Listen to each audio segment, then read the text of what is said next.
Welcome back to the Gardening with Joy and Holly radio show. Charlotte Wiggins, moments away, but first...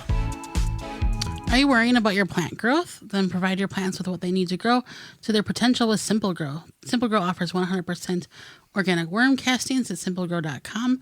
Unlike other worm casting products, when you order from Simple Grow, you are getting 100% worm castings, not filler plus castings. You can promote ideal soil structure and aeration with Simple Grow's all-natural and odor-free worm castings. There's only one ingredient, worm castings. No chemicals or additives will seep into your food. Say it with more pizzazz. Only worm castings. Only worm castings. There you go. There's only one ingredient, worm castings. No chemicals or additives will seep into your food, and it doesn't smell like other fertilizers. For indoor and outdoor use, order by the bag, bundle, ton, or truckload.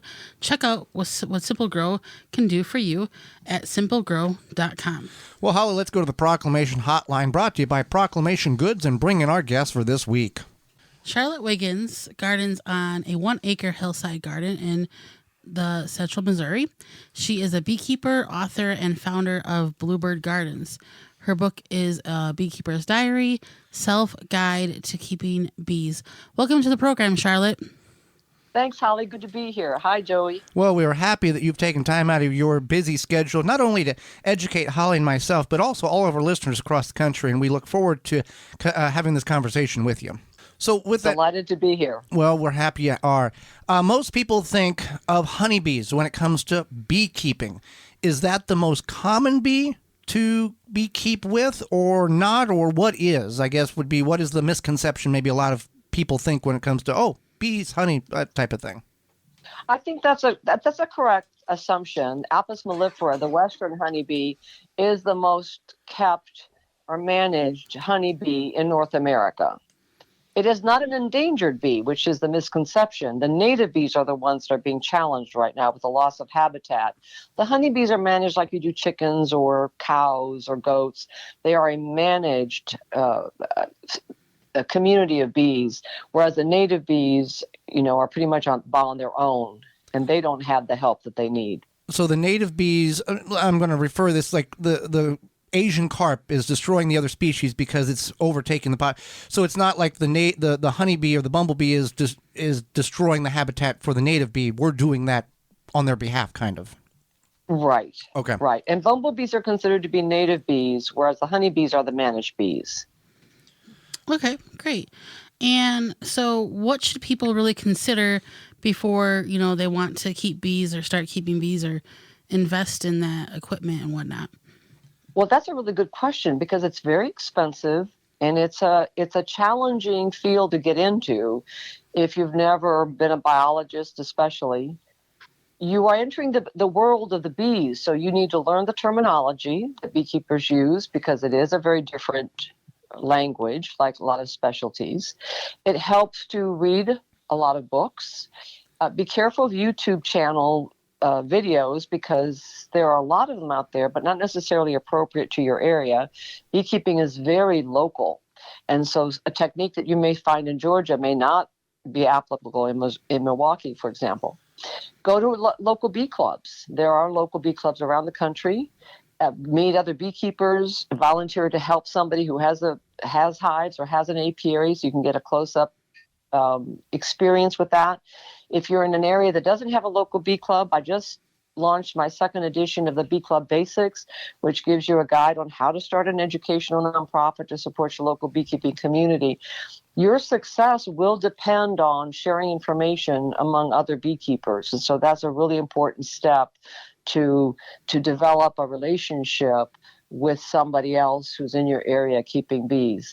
Matter of fact, the Heroes to Hives program, which teaches veterans how to beekeep around the country, tells you to not get bees until your second year. Go through online training, go to teaching apiaries, get your hands in a hive so that you can get comfortable and get over that scared to death feeling, and then get your bees, because at that point you should be better, more successful in managing them. Now, if you know people and we know people I know what I need to know and I'm just going to do it. Is there certain requirements, legalities, permits that one needs to obtain based on where they're at to even allow them legally? Oh, absolutely. Check into your local ordinances and statutes, because some communities limit how many hives you can have or where you can have them. Or if you can do it at Same thing all. with chickens, or exactly, or goats or horses. So make sure you know your legal requirements in your community before you do this. Definitely. That is really helpful. So now, could you tell us more about your book, A Beekeeper's Diary, Self-Guide to Keeping Bees, and why should our listeners check it out?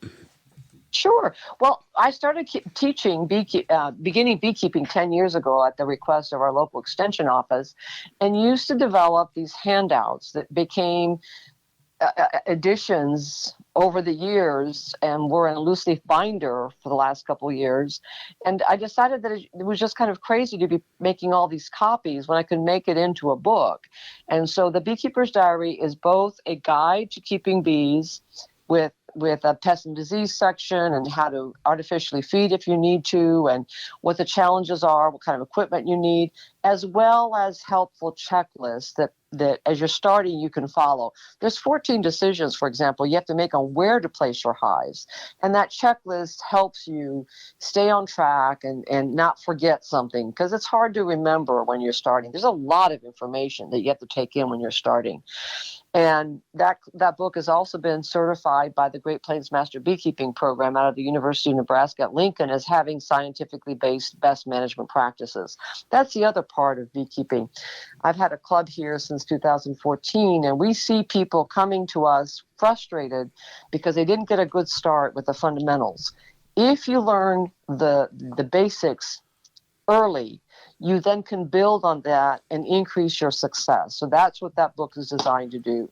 Some people cannot get to a club, can't get to a class, where they can at least pick up that book and get a start. And then if they do go to a class, I use it in my classes as well, they will have something to take home to help them be reminded of the 9 hours they just went through in a class about all the decisions they have to make. Well, congratulations on that certification on that book. That's like an Oscar. Thank you. Because that means a lot. That's like the Bible of beekeeping, essentially. It's really nice to have professionals look at it and say, oh, yeah, this is a good product. You know what you're doing. Good job. Thank you. Now, you talked about location of hive. And it all depends on, and I know enough about beekeeping to get all of us in trouble here. You based on what flowers the bees pick up and bring back to the hive can greatly affect the flavor in which the honey that they're making has. Yes. And yes. And it all depends on, you got to keep them so far away from this and that and all that. And that's what that book covers in great detail. Right. And you're really keeping two insects in a hive these days.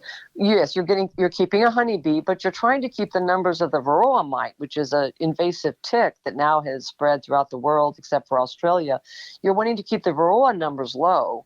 The varroa mite basically consumes the fat body, which is like the liver of the bees, and leaves them without any defense mechanism. And then they vector like 4 dozen viruses that the varroa carry. And so you want to keep the varroa numbers low and your honeybee numbers high. So it's a very delicate balance, because you don't want to kill your honeybees, and what you need to manage varroa can kill your bees. So you have to learn. We're amateur biologists and scientists at this stage to be successful beekeepers. You can use integrated pest management. There's steps of like pulling out the male drone brood early spring if you don't need to have drones to mate with your queens, because that's where the varroa might reproduce, inside the larger comb, wax comb where the drones are raised. You can split your hives. You can do things that don't require the use of chemicals, but that's intensive to do that and stay on top of it and constantly monitor the levels of varroa in your hive. So it's not an easy process. It's not inexpensive. It's time consuming, and you really are entering the world of bees. You're not telling the bees what to do. You are learning what the bees need and learning when you can engage with them to help them without hurting them. So it's a fine, delicate balance you have to learn. Well, how can we help us non-beekeepers? How can we help the native bee species? What can we do in our everyday life? Absolutely simplest thing to do. plant native trees, shrubs, and flowers.